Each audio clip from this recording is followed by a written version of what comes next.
Bem-vindos ao canal Sejam Santos, onde vamos explorar a vida e as obras dos santos mais inspiradores da história da Igreja Católica. Nós vamos compartilhar suas histórias, seus ensinamentos e seus exemplos de virtudes, esperando que possam nos inspirar a viver de acordo com os ensinamentos de Cristo. Então, se você quer aprender mais sobre esses santos e descobrir como suas vidas podem ser caminhos que nos levam a Jesus Cristo para nós hoje, inscreva-se no nosso canal e deixe o seu like. Inscreva-se hoje mesmo, divulgue nosso canal a seus amigos e comunidades e nos ajude o nosso canal para que possamos alcançar mais pessoas na divulgação a conhecer mais a vida dos santos. Onde a santidade é uma jornada diária. Faça parte dessa comunidade de busca pela santidade.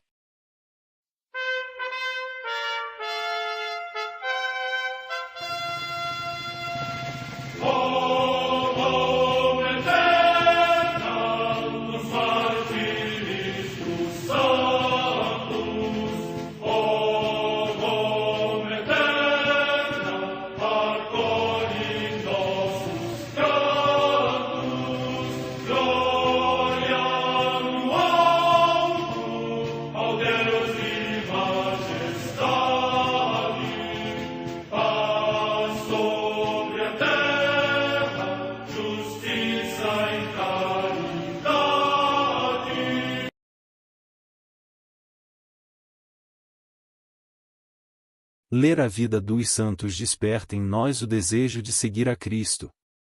Através de suas vidas podemos aprender as virtudes, a sabedoria e o amor de Deus. Cada santo nos oferece um modelo de vida a ser imitado, como diz São Paulo na carta aos Hebreus, capítulo 12, versículo 1. Estamos rodeados por uma nuvem de testemunhas. A Igreja foi fundada por nosso Senhor Jesus Cristo não apenas como uma instituição, mas uma autêntica família. Os santos mártires, confessores, doutores, as virgens, os santos pastores e todos os demais santos são realmente nossos irmãos que nos precederam no caminho da fé e já estão no céu, para onde também iremos nós, pela graça de Deus. Portanto, sede santos, assim como o vosso Pai Celeste é santo. Mateus capítulo 5, versículo 48. Hoje, dia 6 de outubro, celebra a Igreja a vida desse grande santo, São Bruno. A Santa Madre Igreja celebra também nesse dia os santos. Em Laodiceia, na Frígia, na atual Turquia, São Ságar, bispo e mártir, que padeceu no tempo de Servilho Paulo, procônsul da Ásia. Data da morte no ano 170. Em Agen, na Aquitânia, atualmente na França, Santa Fé, mártir. Data da morte no século IV. Em Sorrento, na Campânia, região da Itália, São Renato, bispo. Data da morte no século V. Em Auxerre, na Neustria, na Odierna, França, São Romão, bispo. Data da morte no ano 564. Em Veneza, na Itália, a comemoração de São Magno, bispo, que, segundo a tradição, depois de os lombardos terem ocupado a cidade de Oderzo, com a maior parte do seu povo se trasladou para a Laguna Veneta, onde fundou a nova cidade de Heracleia e construiu 8 igrejas no lugar em que mais tarde se formou a cidade de Veneza. Data da morte no ano 670. Na Bretanha Menor, atualmente na França, Santo Ivo, diácono e monge, discípulo de São Coterto, bispo de Lindisfarne, que atravessou o mar e foi habitar nesta região, entregue a vigílias e jejuns. Data da morte no ano 704. Em Acrotire, na ilha de Creta, São João Cenos, que propagou nesta ilha a vida monástica. Data da morte no século XI. Em Guéret, no território de Limoges, na Aquitânia, hoje na França, São Pardulfo, abade, ilustre pela santidade da sua vida, o qual, segundo a tradição, obrigou a sair do seu mosteiro os sarracenos que retrocediam ante Carlos Martel. Data da morte no ano 737. Em Lambach, na Baviera, região da Alemanha, o passamento do beato Adalbero, bispo de Würzburg, que, por defender a sé apostólica, suportou muitas tribulações por parte dos cismáticos, e expulso várias vezes da sua sede episcopal, passou os últimos anos da sua vida em paz no mosteiro de Lambach, por ele fundado. Data da morte no ano 1090. Na Cartucha de Arvieres por ele fundada, na Borgonha, região da França, Santo Artaldo, bispo de Belley, que, sendo monge com quase 90 anos, foi eleito bispo contra sua vontade, mas renunciou 2 anos depois, voltando à vida monástica, e viveu até a idade de 106 anos. Data da morte no ano 1206.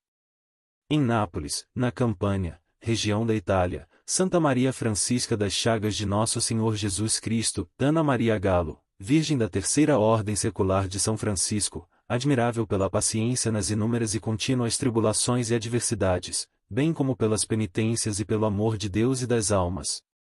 Data da morte no ano 1791.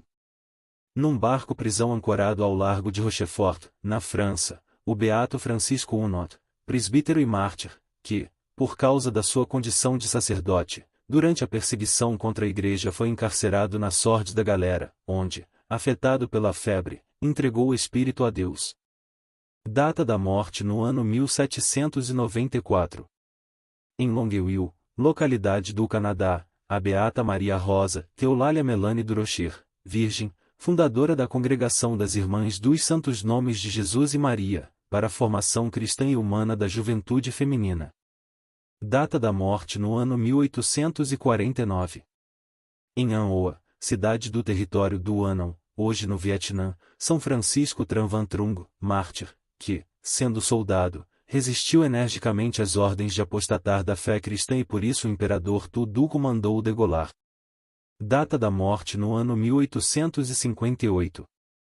Em Costri, na Bélgica, o beato Isidoro de São José de Loor, religioso da Congregação da Paixão, que cumpriu santamente as funções que lhe foram encomendadas, atingido por grave enfermidade, foi exemplo para os seus irmãos no modo de suportar as terríveis dores. Data da morte no ano 1916.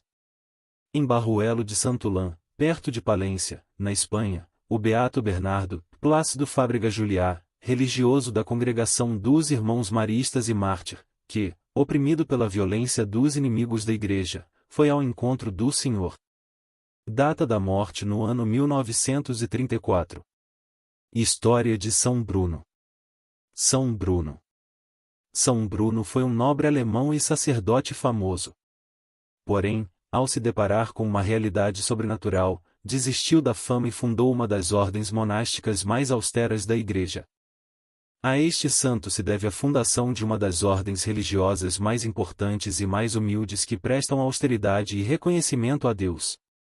A Ordem de Cartucha da Torre, da Ordem dos Cartusianos.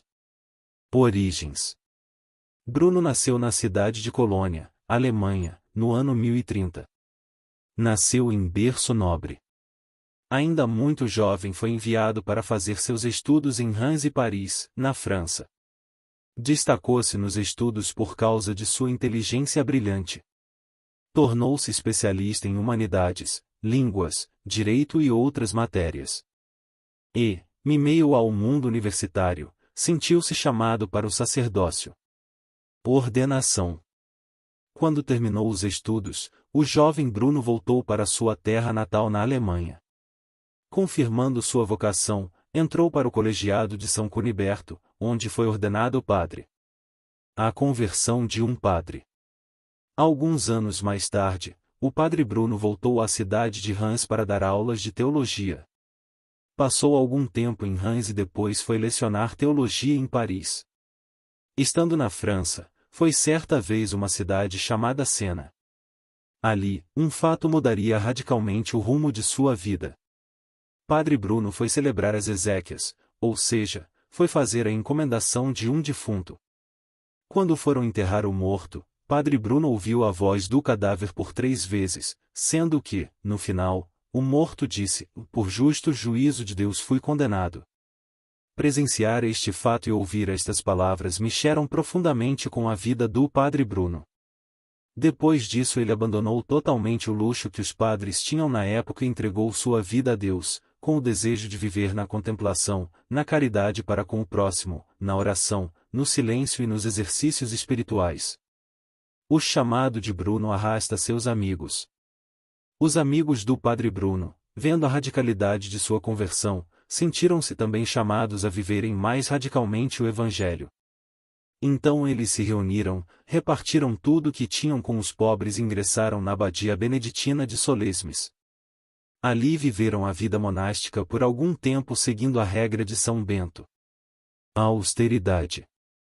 O padre Bruno, porém, sentia a necessidade de uma vida mais austera.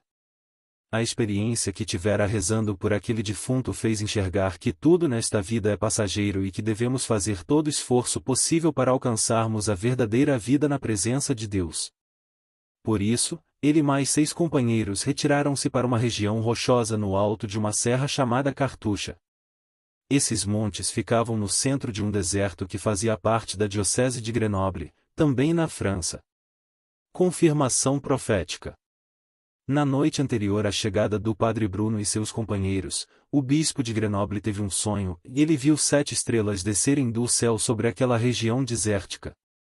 Foi no ano de 1084. Neste ano, São Bruno e seus companheiros assumiram aquele lugar como um presente de Deus. Ali, ergueram barracos bem simples feitos de madeira e uma capelinha dedicada a Nossa Senhora. Quando terminaram de construir a capelinha e de dedicá-la à Virgem Maria, jorrou da terra um jato de água que se transformou numa fonte fornecedora de água e vida para aqueles monges solitários. Nascimento da Ordem de Cartucha. Assim nasceu a famosa Ordem Cartucha. São Bruno e seus companheiros escolheram viver uma vida bastante rigorosa. Alimentavam-se apenas de 2 em 2 dias. Dormiam menos e viviam sob muita disciplina. Vestiam roupas brancas e ásperas e dedicavam suas vidas à oração, ao trabalho e à caridade fraterna.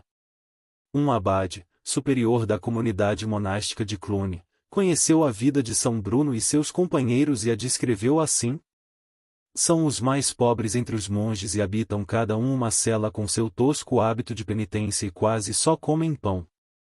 Não comem carne, nem pescado. Aos domingos e às quintas comem ovos e queijo. Às segundas e sábados ervas e nos outros dias água e pão. Só comem uma vez ao dia, exceto nos dias de festa quando não comem e guardam estrito silêncio, se comunicando através de sinais. Chamado a deixar o deserto. Depois de alguns anos vivendo no deserto, vários discípulos juntaram-se a São Bruno e seus companheiros. Eles também buscavam uma vida austera, de oração e contemplação. Padre Bruno sentia-se feliz na vida que levava.